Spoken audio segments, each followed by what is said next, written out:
Now let's determine the centroidal x-axis axis of this equivalent steel section, that is nothing but y bar.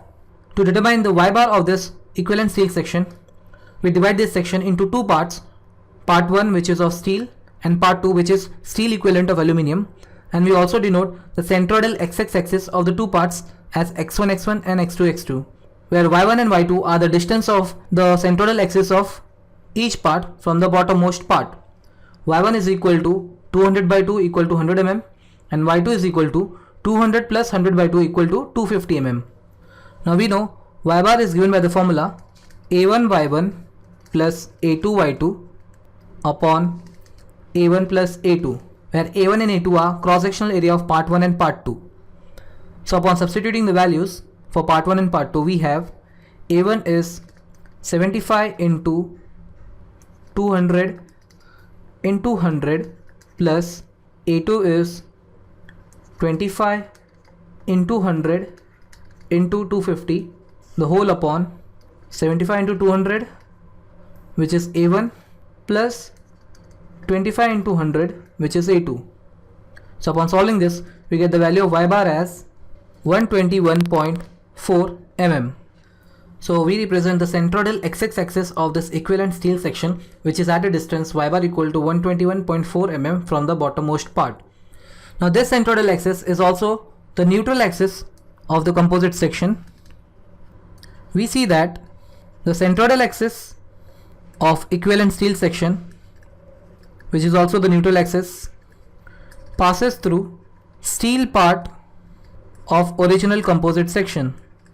So this means that aluminum will be subjected to compression only, whereas part of steel above the neutral axis will be subjected to compression and part below it will be subjected to tension.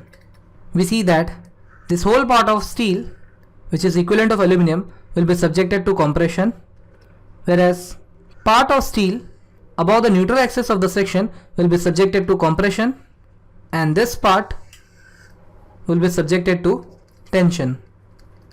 Now let us also determine the moment of inertia of equivalent steel section.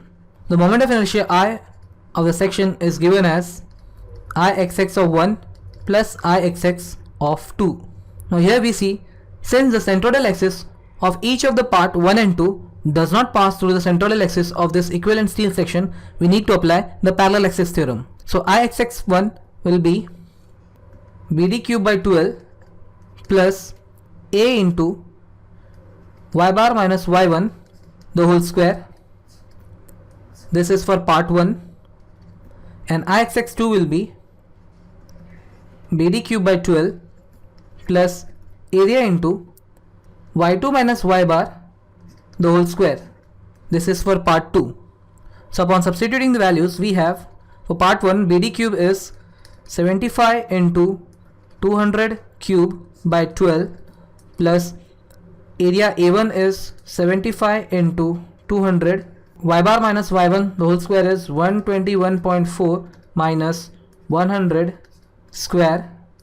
This is for part 1 plus for part 2 BD cube is 25 into 100 cube by 12 plus 25 into 100 into 250 minus 121.4 the whole square. So now upon solving this, we get the value of Ixx, which is moment of inertia of this equivalent steel section, as 100.29 into 10 to the power 6 mm to the power 4. Now let us determine the bending stresses.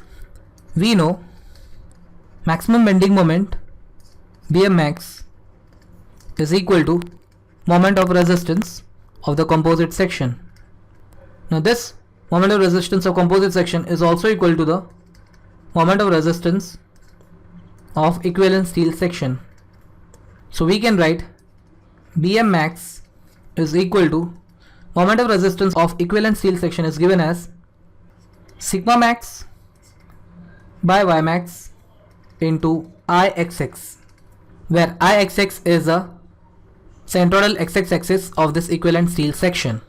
Now considering the part of this equivalent steel section below the neutral axis, we can write Bm max is equal to sigma max of tension upon y max of tension into Ixx. So upon substituting the values, we have bending moment maximum is 18 to 10 to the power 6 is equal to sigma max of tension, which we have to find out, upon y max of tension is nothing but y bar, since bottom part is subjected to tension. So 121.4 mm multiplied by Ixx is 100.29 into 10 to the power 6. So upon solving this, we get the value of sigma max of tension equal to 96.83 Newton per mm square, and this is tension.